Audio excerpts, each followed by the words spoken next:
Hey y'all, welcome to episode 3. We are talking about growth mindset today on Let's Talk Life Excel. Remember, we air every Saturday at 1 p.m. Central Standard Time. I am really excited because I have an author, a fellow author that I'm going to be talking to today. We're going to be talking about growth mindset. Remember, it's not how good you are, it's how good you want to be. So I'm going to let my guest introduce herself. Thank you. Thank you so much for having me. I am Dr. Toscha Dickerson.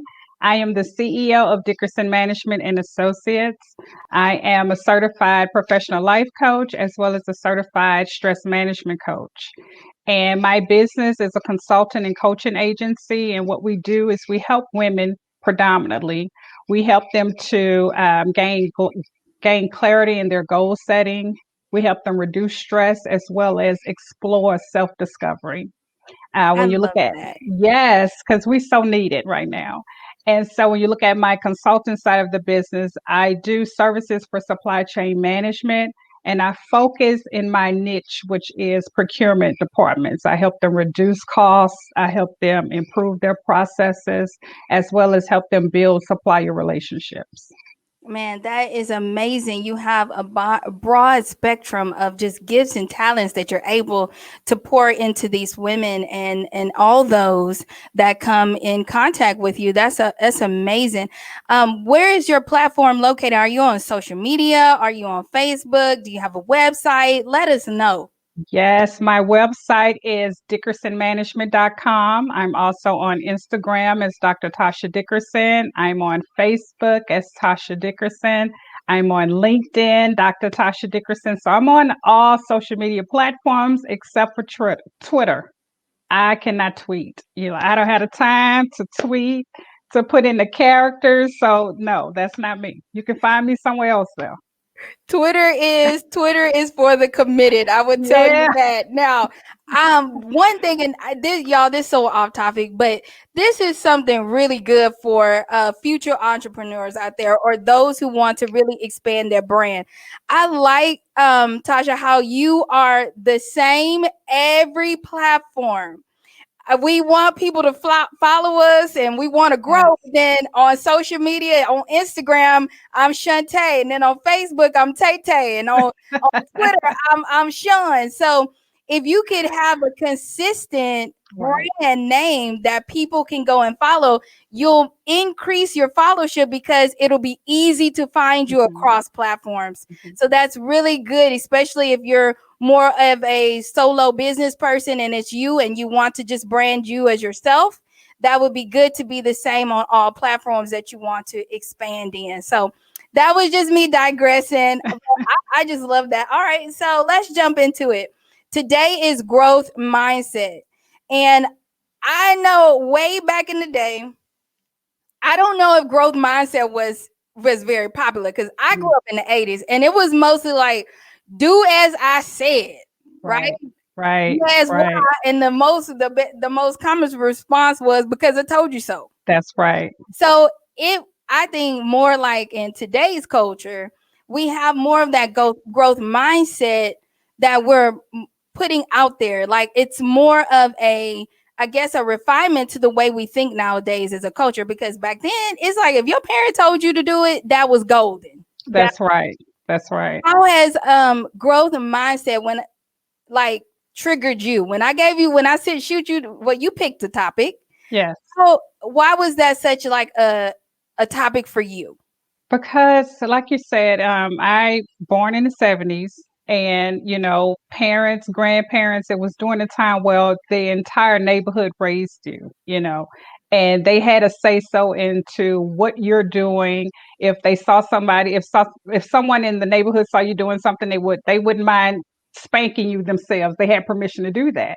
And now we're in the age where you can't do that now.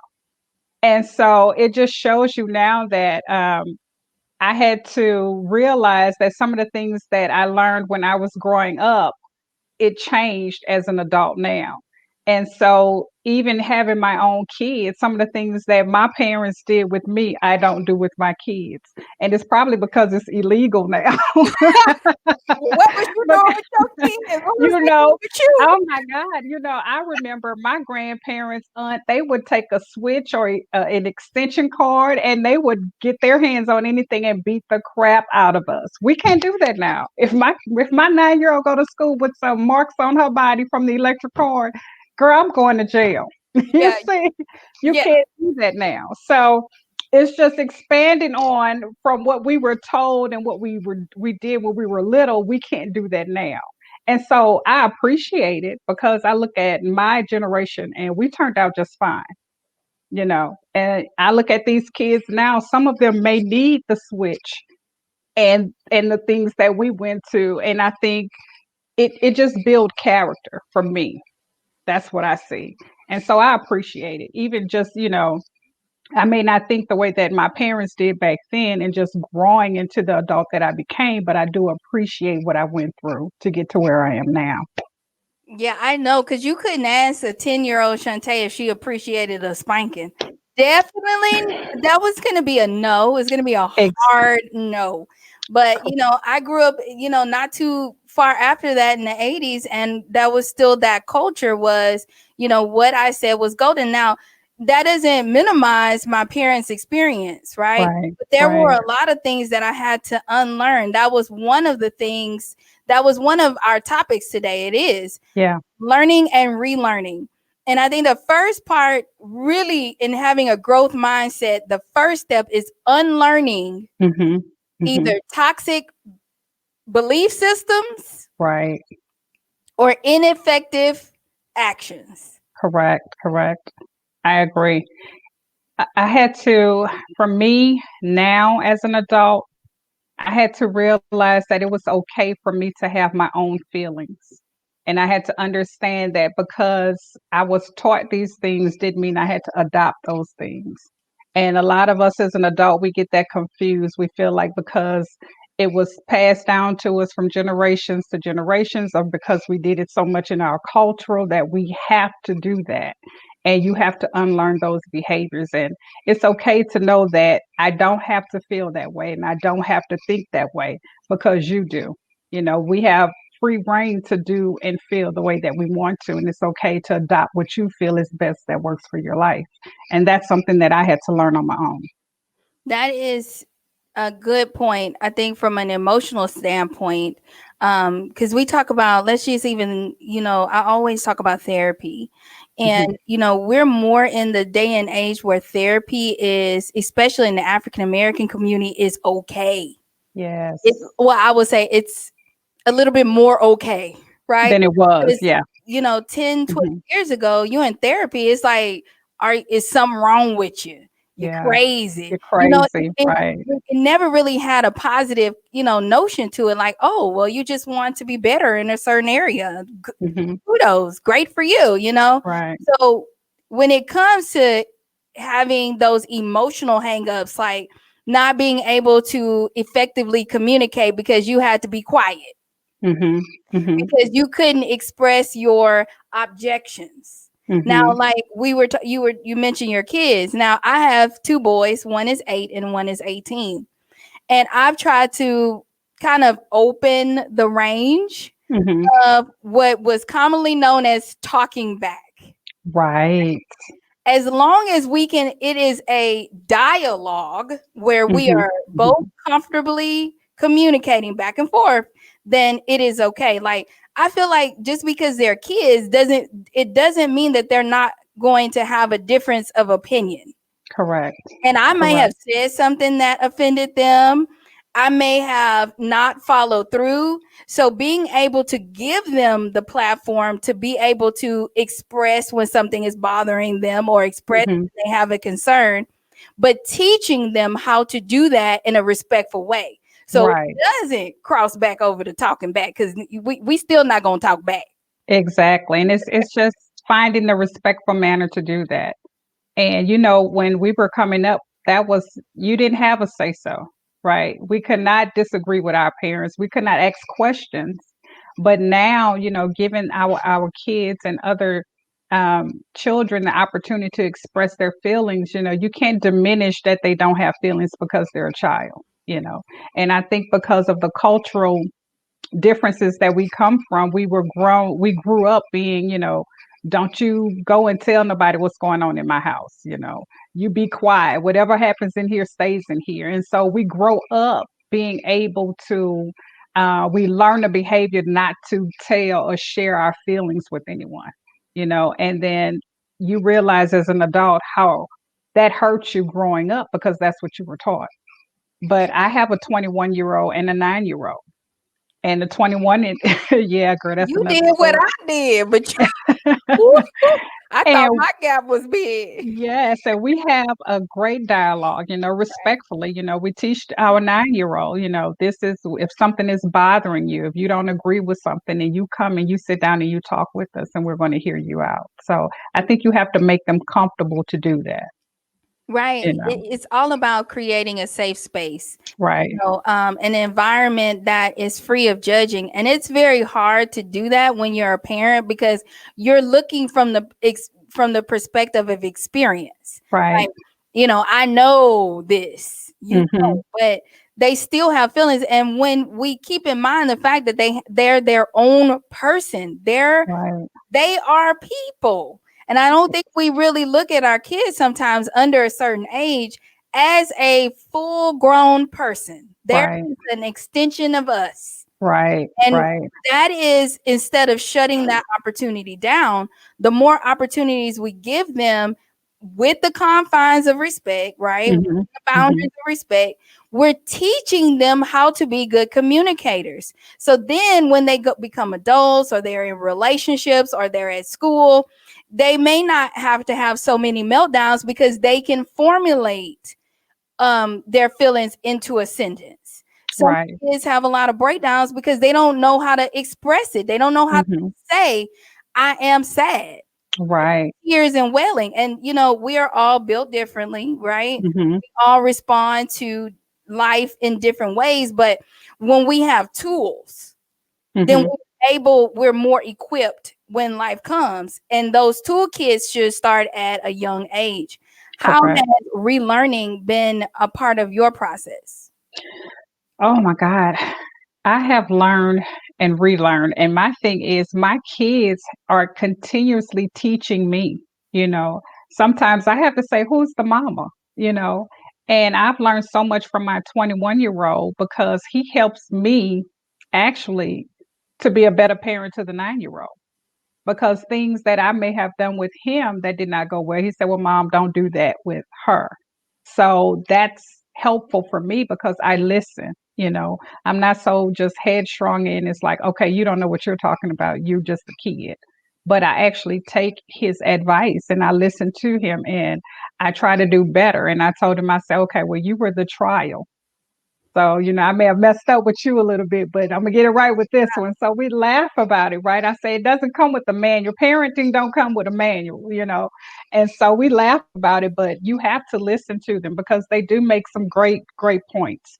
And I continuously learn over and over, relearn everything that I've done with him, and try to do it better with her. So And it's it, a great experience for it both is. of us, And honestly. it's a good experience when we take it also from the home into the work life. Yes. We can be in a particular position for a long time, and we can get so comfortable in experience that we don't realize when new challenges present themselves, we may put it on the back burner and just say, oh, I'll do it later, or I'll outsource it and give it to somebody else, or I'll delegate it. But really, we could be seizing those opportunities to really relearn some of the things that we had to learn, like teaching, education industry. Hmm. I mean, at least, and I know the percentage is probably higher, but at Yeah. least I would have to safely say 50% of teachers had to relearn how to teach.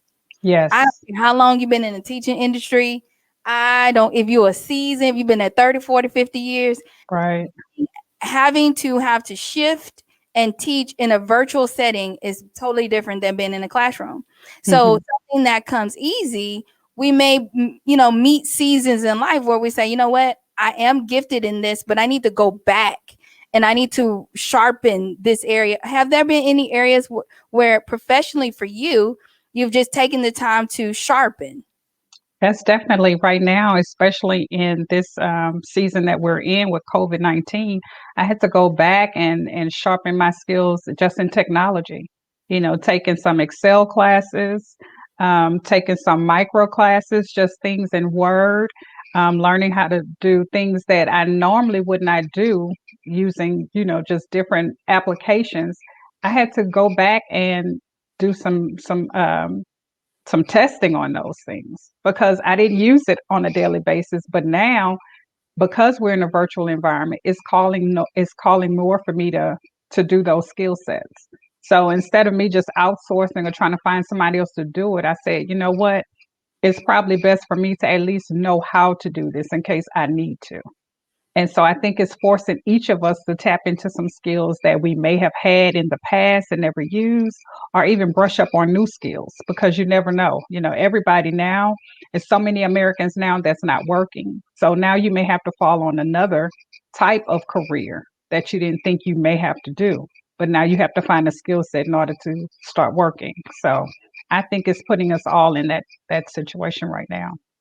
I totally agree with that. Especially just being in my profession, just having to really learn how to be in a virtual environment has really put a lot of skills to the test. And you have to go back and, that's the thing about having a growth mindset. Having a growth mindset is going to always challenge being comfortable, Hmm. right? Hmm. Always. Being comfortable and having a growth mindset, you can't do them. They're like Right. water. They're going to Right. separate every time because when you're really trying to say, you know what, here I am here. This is where I am in my life, but this is where I want to be. It's the in between that really determines if you're going to get to that end goal, whether it's, spend more time with my family or, be more mindful of the things that I do have, not, not to focus a lot on what I don't have. All those little goals that we set for ourselves, it's really the mindset that determines. Like, if I set a goal, but I don't go back, because I say, for instance, I say I want to start a new business, right? Mhm. And I never go and I put in the time to learn or relearn because you may already have started that business in one capacity, but you have to pivot. Right. Are you going to Right. go back and relearn what it takes to pivot so that you can meet that end goal? Or are you going to say, never mind. I'm pretty good. I'm good. I'm straight, Right. where Right. I And am. and So a lot. how have you challenged yourself not to stay complacent or comfortable in seasons where it is time to grow? Well, see, in that aspect, I can't stay comfortable or complacent because you don't grow when you're complacent, right? And when you see everything around you changing, you're still the same, then something should go off in your head, right? And so you're always wondering, let me tell you, social media, I have clients that I speak to daily. Social media will make you feel like you haven't done anything in life, right? I mean, Right. people will post so much of what they doing and how they're growing and all of these accolades, and you sitting there like, well, what have I done this week, right? And you're so Right. hard on yourself. And it's like, stop comparing yourself to what you see on social media, because of what you don't see on social media is all the 300 emails that say you did not get this job, or you did not get this loan, or we have not chosen you for this one. So you don't see all the failure behind the accolades that they post on social media, and that's what I tell people. But for me, I try to challenge myself every quarter. If I'm doing something January through March, I'm going to challenge myself to do something different the next quarter, because that way I know I'm always growing, whether it's to read two new books, if it's to get a new certification, if it's to do something, I'm always growing because I don't want to stay still, because you never know when you're going to have to pivot and use that skill set for something else. And so I tell anyone, find something, if it's small, find something that works for you within the capacity of what you live in, because what works for me not going to work for the next person. But you can always find something that you can add to your skills to help you grow, no matter what it is. I agree. And when you're in that process, I like that you brought up social media. I'm a big believer in social media. I'm not, I try to manage how much time I put into it, But I feel like social media in and of itself is a good thing. It's just how we use it. But that's anything, right? Right. Exactly. But when you come to places and you're like, oh my gosh, you're in comparison with someone else, that's going to also stifle having a growth mindset because it's going to become a pitfall. So if I'm always comparing the people around me or the things that I see, it be so wild. We be comparing ourselves to people we don't even know. Like we don't even know these people. You don't even And we know them. know, like we'll compare ourselves to people who've been doing this for 20 more years than we've been doing. We comparing their year 50 to That's right. our year 1. And Hmm. then we beating ourselves up. And that leads me into the next topic, which is embracing imperfections. Ooh. That's a good one. How has that process been for you? Oh my God. Just embracing imperfections. That is what I think really made me write my last book, Finding My Way 21 Steps to Self Discovery. Because I was one of those who would be so hard on myself. And not that I would compare myself to other people and what they were doing.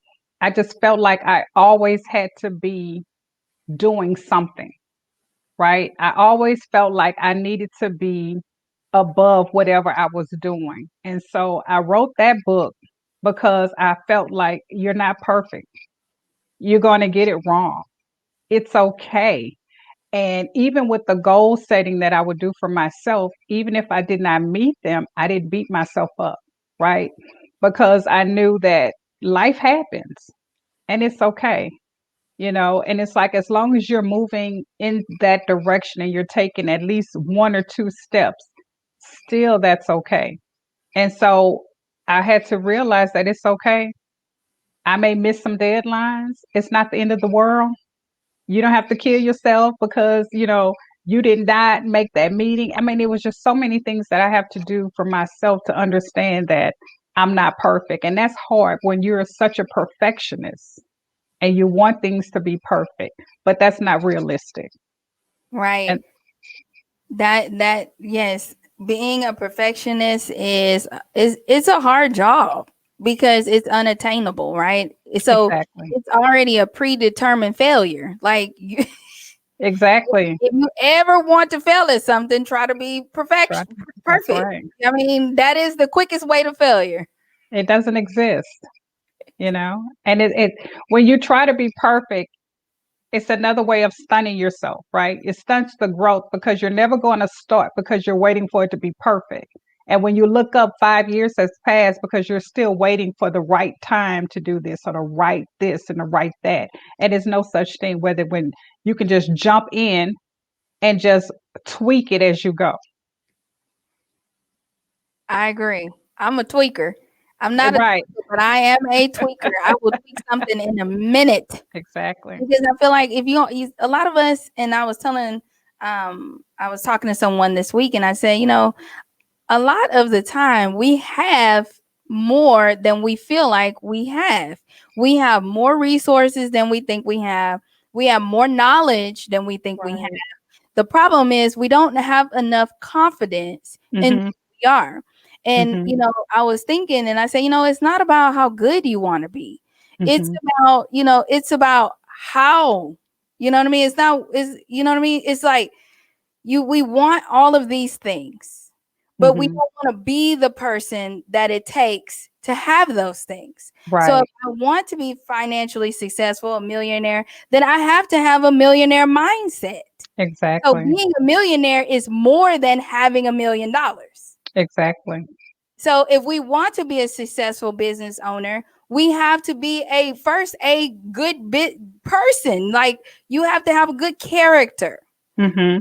That's the only way you're going to have the right partnerships. If people Mhm. can't trust you, if they can't depend on you, then how am I going to partner with you? How am I going to network with you?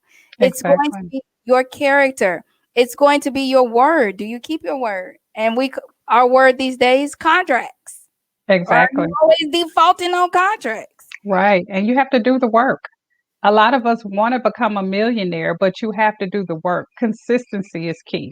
right? You can't start something and you do it for the first month and then no one sees anything from you, no one hears from you. So, what I've learned too is that we get bored. Like repetitiveness become bored and so we want to do something different. And it's like you want to do something different, but yet what you're doing is already working. So just continue doing what you're doing, but everyone gets so bored and so they want to switch it up and that's where the problem comes in. They also get discouraged. And y'all, I couldn't get That that right. too. It's not how good you are, it's how good you want to be. So, Right.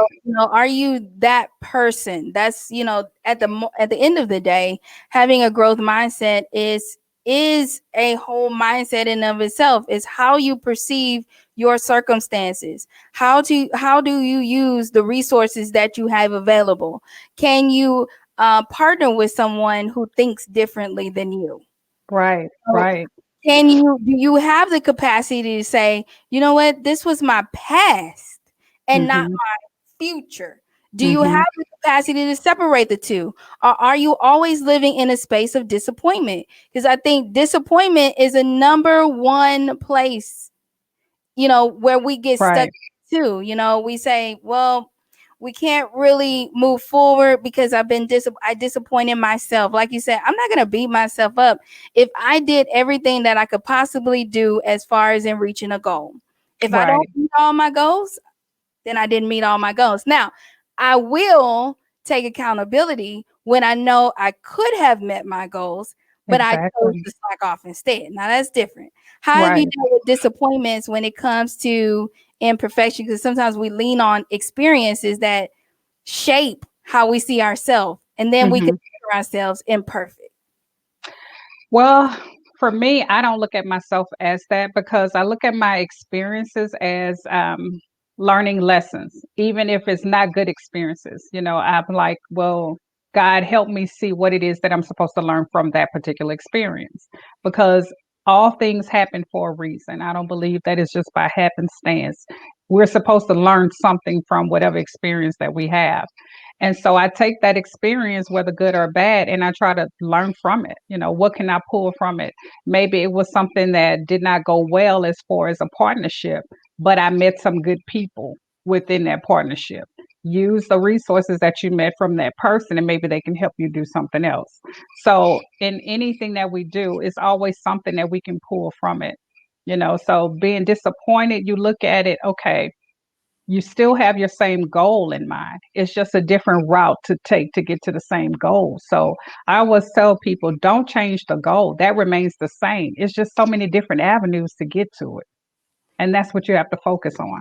And that's having a growth mindset. It's being able to pivot because you're growing. It's a process and it's not Right. overnight. And some of these processes take years. Like for me, I was the exact opposite. I let my disappointments define who I thought I was as a person. Mm, And then I equated that to being imperfect, or some people may feel like they're not enough. right. And, that is one of the main reasons why, we have women empowering change, because it took the change in me so that I could be able to help someone else say, no, you're not less than. Hmm. No. Hmm. And that's when you use your experience to help someone else, right? Exactly. And we have more women and more people that are coming out and they're not afraid to share their stories now. Hey girl, I did that. That didn't work for me. Let me help you. And if we have more women that speak out and are willing to share their stories, that's what help one another. I'm like, we it's so much out here. We all could win together, right? Just building upon one another and just helping each other out, right? I know. Yeah, I agree. And you said something that triggered the next topic, which is taking risk. Now, oh, y'all, I used to be a cliff jumper, just out there, just run. I have an idea, and I take off running and try and jump that cliff. Didn't Girl, look. always make it to the other side. I was a risk taker. I felt like, let me tell you, in my 20s, I could do anything, right? You could not tell me anything. I will be the one leading the pack. Whatever you want to do, let's do it. But Right. once you become a parent, reality struck in, and you get, okay, that may not be such a good idea. I Right. want to quit this job, but you know what? I got bills to pay. So it's like you start that. But now I think I'm back on that road of taking risks. Right. For a while I wouldn't because I would second guess myself so much. And I'm starting to realize that I can bet on myself because I took a big risk a couple of years ago when I walked away from corporate America. And for 20 plus years, I'm in contracts and procurement, working for the biggest firms. And I'm like, I can do this for myself. And so I left. That was the biggest risk. I was so scared, Lord. I didn't know what I was going to do.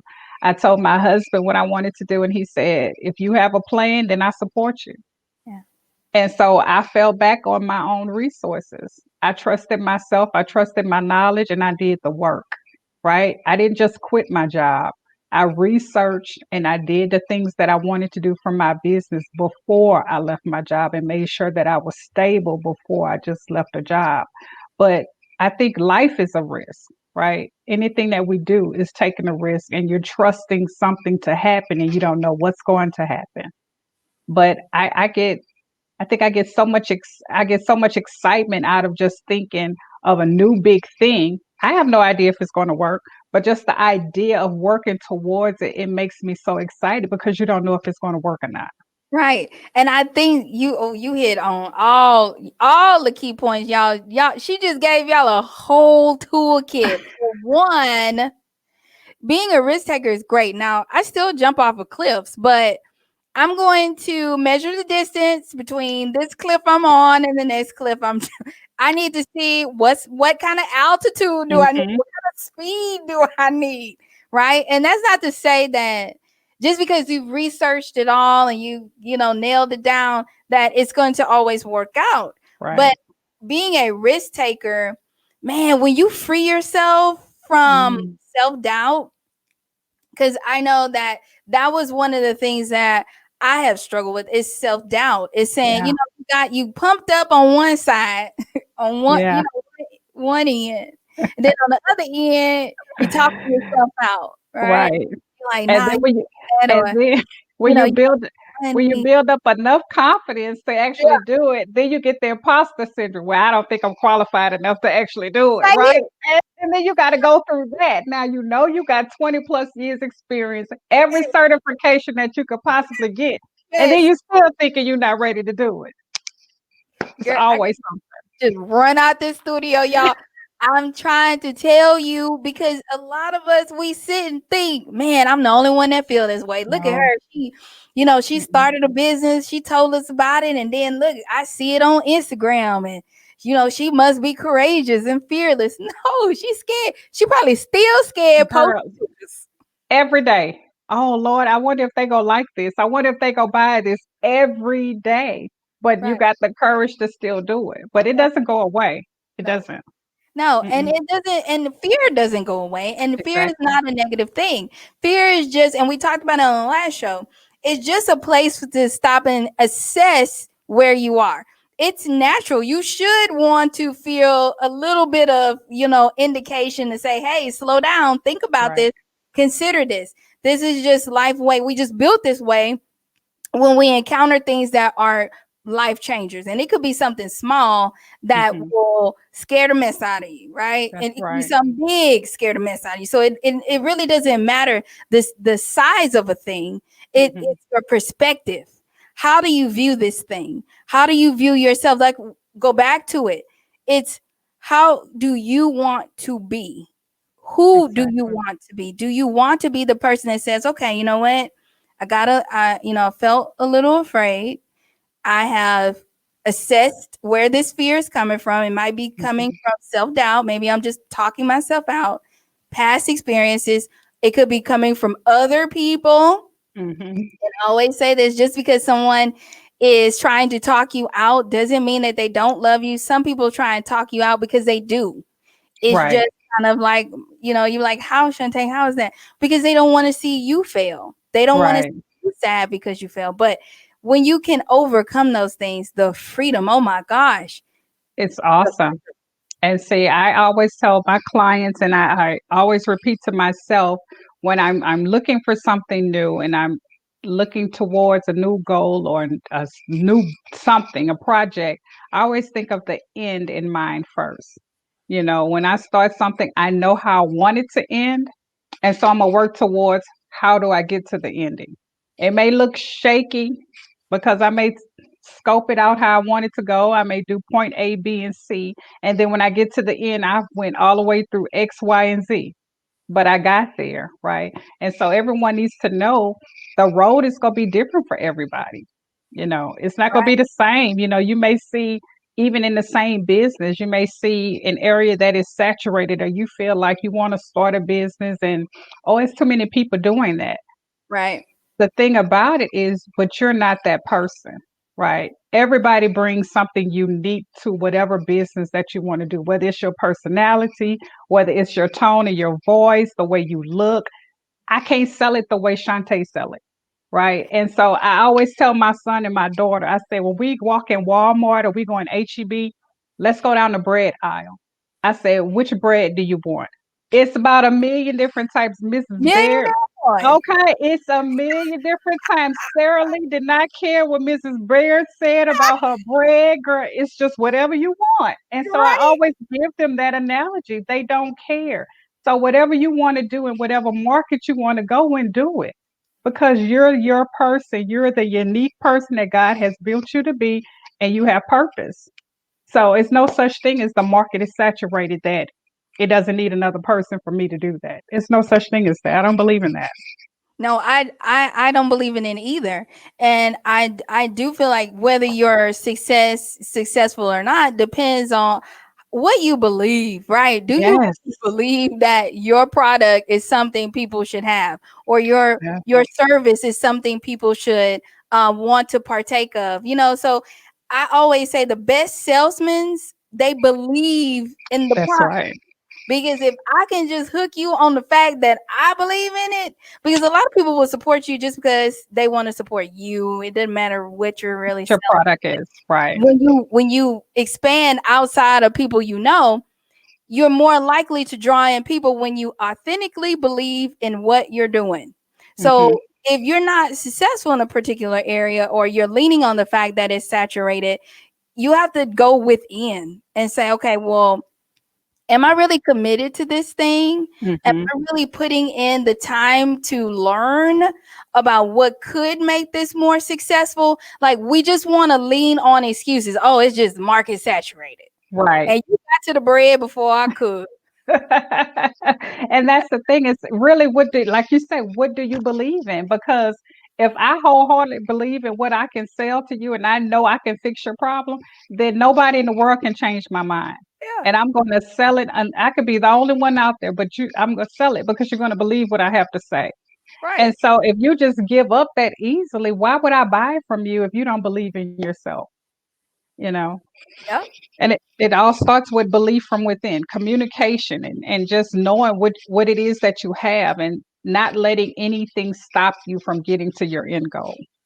And you know what? The communication we have with ourselves is so important. Yes. What are we saying to ourselves, like in our, passing, when we're not even really realizing it? What are we mumbling? Because I've had to Yes. catch myself in some mumbling situations where I'm just kind of, just Hmm. rambling, and really stop myself and pay attention. So are we really paying attention to the things that we're saying when we're in conversation with other people? Are we surrounding ourselves with people who can conversate with us on Hmm. different levels? That's Because right. a lot of growth happens externally too, by our presence, like our environment. I know the environment gets a lot of flack for when we grew up. It was because of my environment. What we're talking about now as an adult, when you Hmm. have the control, now we're Hmm. all in a position where we have more control, right? Life control is also one of those things I put on the same platform as perfection. Right. It's Right. an illusion, but we have the Exactly. choice. Let me rephrase that. Now we're in the position to choose Hmm. whether we stay in a particular way of thinking or we elevate. And a lot of our elevation comes by our present situation. Who are we surrounding ourselves with? Have you had to kind of readjust your circle over time? Yes. I had to, because I felt like for me, I was outgrowing a circle. You know, when you feel like you're the only one in the circle that's giving and trying to move forward and everyone else is complacent, then it's time for you to move on. And I was okay with that. You know, one thing I always say, with elevation comes separation. And I knew God was elevating me. So I was okay with leaving circles and going to my next. You know, I'm like, what's my next assignment? And what you have to realize is that you have to be okay with constructive criticism. You can't be in a circle with everyone who's just going to say, yes, Tasha, I agree. You're so right. No, you need to hear those hard answers that say, well, no, I disagree. That's not a good look. That's not for you. And it's okay for you to take that, because in business, you're not going to hear everything that you want to hear in order for you to be successful. Right. We can't be around just everyone who agrees with everything that we do and think it's okay. So I had to learn that as well, and I'm okay. Now I look for relationships where it's a mentor mentee type relationship, because now I want to learn from the best. I see what you're doing. Now I want to learn what you're doing and how can I tweak it to make it work for me. And that's where I am when it comes to relationships now. I want it to be authentic. I want it to be genuine, and I want it to be horizontal, right? It's both of us. It's not just me giving or you giving or we're just taking. We're both learning something from each other. And I think that's how a relationship is supposed to be. Right. That's my whole word has been reciprocal for the Yeah, last couple of years. Even in my friendships, usually I was leaning that word into relationships, dating and, just making sure that it is a two-way street. But I've right. also adopted that for my friendships because those relationships are just as important. And even Exactly. being reciprocal with my kids, that Hmm. the respect that I'm, asking of them, I also give in return to them. I respect their Right. opinion. I respect when they disagree. And when it comes to constructive criticism, I love that you say you can't just be around people that's going to tell you what you want to hear. And I'm paraphrasing, Right. but you can't be around. That's the whole point of the word construct. When you Right. use the word construction, what come to mind? Building. Hmm. So their criticism should be building you up, not tearing you down. And that's Exactly. when you know the difference between constructive criticism, because it helps you, it refines you. They say iron sharpens iron. That's Now, if right. iron is sharpening iron, that means that it's two very hard surfaces Hmm. sharpening each other. That's It right. might be that person that's great in your nerves. They just great, Hmm. just own it, but they're sharpening you in the area of patience and Hmm. tolerance and maturity, because some of us, we still petty. Oh, yes. So somebody get on our nerves, and I had to be delivered from the pettiness. I ain't gonna lie. I lived there a lot in 2000 and what 10. You had to Maybe get over the more pettiness. recently than that. Y'all, let me quit lying on this show. I just got delivered from being petty. I think I've been a little petty sober for at least a year. I think I got over pettiness probably a couple of years now. I'll see something and I could just scroll on by. Girl, I don't know who you're talking about. Okay, I'm good. Right? So the Lord has worked with me on that. I thank Him for that. Mm, mm. Y'all, this is funny because y'all know, because somebody right now, if they say one more thing to me, that's what Exactly. they say one more. If he look my way one more time, Just waiting for it, just looking at somebody. And then you're ready to answer them on social media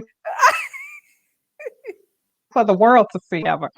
So I just like scroll on by, Lord. Somebody beefing on social media. That's what I say.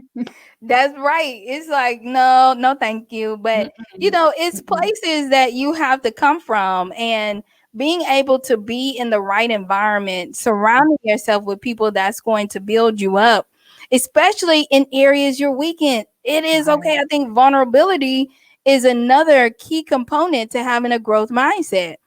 right. When I got it all, and we Mm, keep that wall up, that shield up, and we don't let anybody in. I can't have a mentor mentee type situation, because I'm gonna feel like I don't need the mentor, or I'm gonna feel so broken, or so lack of knowledge. Without the knowledge that I need, then I'm not even going to be able to come to the table and say, hey, let me sit down with you and let me is it okay if Mhm. I pick your brain, or let's carve out a time where I can ask you some questions if that's all right with you. So being vulnerable and saying, you know what, I don't know. Right, It's and the okay. pride, you know, put I know so many people, they have not move forward because of pride, right? They have so much pride and they would not say, I don't understand, or can you help me with this? And it's a hindrance, and we have to learn to put that aside. If you want to move forward, if you want to grow, then you have to set pride aside, because how else are you going to make it if someone, I can't do it all. Even the millionaires, the billionaires that we see, they don't do it all. They are smart because they hire the people to do it for them, right? If I know this is your specialty, then I trust you to do what you know how to do. And so I sit back and let you do your job because I trust you. That's part of being a good leader, actually knowing when to delegate, when to let go, and to be honest with yourself that I cannot do it all. And I'm okay with that. I love to have the best people that I know of on my team because we all look good. You know? Exactly. And you know what? That's something that I had to learn. I know that there was one time in my life when I was just feeling like overwhelmed. And I'm Yeah, like, well, what in the world? You trying to figure out what changed? Did yeah, something happen and I didn't know about it? But really, it was the fact that I didn't delegate. yeah, I'll be honest, being in business, when I first got started, my mama will tell you on the Double Dose Show, I was not good at delegating yeah. because it was my baby and it was so Right. important to me. So I had the other end of it. Like, this is my thing and I want to keep it safe. I mean, Yeah. when really I could have been like, hey, look, you're good at setting things up. Why don't you go ahead and set up this display while I go and do this? Now Mhm. I'm not as frustrated. But in my profession, just being a leader, I've really leaned on being a good delegator, saying, okay, but not just giving people things to do, really being able to have that ear listening to people, because Mhm. people tell you what they like all the time. Right. Are we listening to them? They tell Right. you what they're good at. They Mhm. volunteer for stuff that they're good at. Being able to identify, like you said, the skills, the talents, the knowledge within the people surrounding you, and say, okay, look, you're good at multitasking. You Right. can handle projects 1 and 2. You're good with the organization. Can you create a framework for Mhm. projects 1 and 2? You're good with the visuals. Can you create the visuals for project 1? Giving everybody a lane and then everybody shining. And then at the end of the day, they actually want to do what you ask Exactly. them to do. And then they enjoy it because that's what they do, right? It's their niche. So you're not giving them something that they don't want to do or they don't know how. So Right. it's like let them shine at what they know how to do, and then everyone comes out a winner. Right. I'm telling you, once I learned how to delegate, and I'm still learning, I think that that's also part of being a growth mindset. No Right. matter what job you're in, even if it's at home, being a family, being a wife, being a father, being a husband.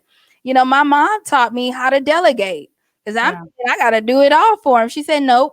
Once they get this age or they show this level of maturity, she said, Mhm. teach them how to load the washer, That's right. teach them how to use the microwave, teach Mhm. them how to iron. I'm just waiting on my 8-year-old for me to feel safe enough for him to use the iron, and he's pretty much set for life. He Yes. done Cuz with my parenting. I'm gonna be done at that point. girl, my 9-year-old gets in there, she know how to cook. Girl, she clean. You put your mask on, go in the bathroom, Sprite. Yes, that's the best thing ever. So it's like you have to teach them how to be independent. So that's what we're teaching them at a young age, being independent. So when you grow up, you know how to do this on your own as well. Exactly. Well, I don't want to end the show without talking about celebrating small successes. Now, let's celebrate your successes. What are Mm. your most recent projects? My most recent, oh my God, I celebrate everything. Let me tell you, I don't care what it is. I celebrate everything. If I get an email that say, Dr. Dickerson, we're considering you, I'm gonna celebrate that because you took the Yes, I time to love send me it. an email and say I'm being considered. I may not get it, but I'm being considered. So even a little, that's small successes to me, right? Because my name was in the pot and I was thought about. So my most recent, I think that I'm most proud of, that's big for me, was a contract that I won internationally to actually write a curriculum for an institute in Canada. And so I'm just finishing that up. And so I'm really excited about that. I have not gotten the final on it, but the last email was that it looks really good. So look, husband, let's go out to eat because it looked really good. I don't even know what they're going to tell me. I may have to come back and do a couple of revisions, Right, but right. it's okay. It's like celebrate because I put in the hard work for that. And so it's okay to celebrate whatever it is that you worked hard. It may seem small to other people, but that's a big success, right? Because you put in the work for it. You know how much time it was, how much information and research. So celebrate it. It's all good. I love it. So anytime I get emails, anytime I finish a book, I celebrate everything. I don't need my husband to tell you she don't need a reason to go out to eat. We going out to eat for everything because she's celebrating everything. I love it. Tell us about some of your books. So my first book I wrote, I think about 3 or 4 years ago, is called Sisterhood. And that was a very candid book. I opened up about relationships, my life, just going through different relationships with my girlfriends. Very, very, um, I think people just looked at me in a different light because they was like, oh my God, I didn't know you did that, or I didn't know you went through that. And it's funny how people would, they would look at you in a different way. And then when they find out something they didn't know, they treat you differently. And I'm Right? like, why you got to treat me differently? Because I went through some. Why wasn't I treated like this prior to you knowing what actually happened? Right. And we find ourselves doing that to a lot of people because although we know we're not supposed to judge, that's what we do. We judge without actually knowing what's going on with someone. And so that book actually brought out a lot of stuff within personal lives and friendships and just being authentic. And that's what sisterhood was about. After that, I did an anthology with some other doctoral professors, and we did a book that was compiled about nonprofit effective management, and that helped a lot of nonprofits who's out there trying to struggle, trying to get money, trying to figure out where do I start. And so that was a number one bestseller, and I was proud to be a part of that project. That's And amazing. yeah, my most recent book was Finding My Way: 21 Steps to Self Discovery, and that book, I think God just helped me write that book because that book was actually me writing about different things that people go through and the steps I took to actually find who God really wanted me to be, right? So just stop hiding behind what other people said I was good at and what other people thought I should be doing and actually just did what I wanted to do pretty much. And I just used that book with compare with um, couple with some of my favorite scriptures, and I just let it all out pretty much. And I was excited about that because I got an email from Book Authority that told me that they recommended that book as one of the best self-awareness books of all time. So I was like, let's go out to celebrate on that one too. That's So, good. I love it. God has been good, so I cannot complain. When you say pivot, I'm like, God has really been pivoting me through this pandemic. So I'm humbled. I'm grateful for it all. I can't complain. Well, I really thank you for being on the show today. This was a great conversation. I mean, it's a couple of times I wanted to just get up and run up out the studio because it's like it's one thing when you know something, but Yeah. then when you start a conversation, they like, "Girl, me too." You like, what? Yes. That's when you feel it. It's like, yes, Lord, I knew it. It's somebody that's connecting both. You know what I'm saying? It's like Yes. there. Yes, this is good. I love it.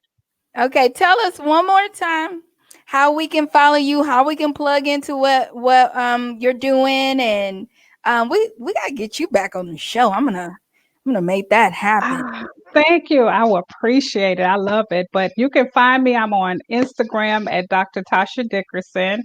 And you spell my name, guys. It's Toscha. I'm on LinkedIn at Dr. Toscha Dickerson, Facebook, Toscha Dickerson. Those are my platforms. I'm usually on there giving some type of inspiration, some encouragement. Every now and then I'll share my family, but that's where you can find me. And I'm always out here working. You know, I have a nonprofit organization where we help women who've been previously incarcerated that's coming out. We give them different tools and different items that they can use. I also sit on the board of Rev Prep Charter School. And we're just, I'm out here trying to do my fair share. Oh, I love it. I'm a fan. I am a fan and I'm a follower. So, I just love connecting with women who really are about change and not Yes, just telling people to change because we can all sit up here all day long and tell you what to do, but really right. getting in there and doing the work with them and talking with them and pulling them aside or giving them support because sometimes people need to see that you're going to really help them before they listen. That's In right. certain situations, I'm not saying all people, but there are certain times where I really need to know you care before I'm finna sit down and listen. I'm gonna say finna before I finna. That's right. I'm not going to sit down and listen if I know that you don't care. Right. So I just really thank you for being on the show. You guys, thank you for tuning in to Let's Talk Life Excel on Mixed Talk Radio. Remember, you can find us every Saturday at 1 p.m. Central Standard Time on www.mixedtalkmedia.org. You can listen live. And if you missed the show by any chance, you can also find this whole show, this good segment, the whole finnas, and you know what it means on mixedtalkmedia.org. All right. Bye, y'all.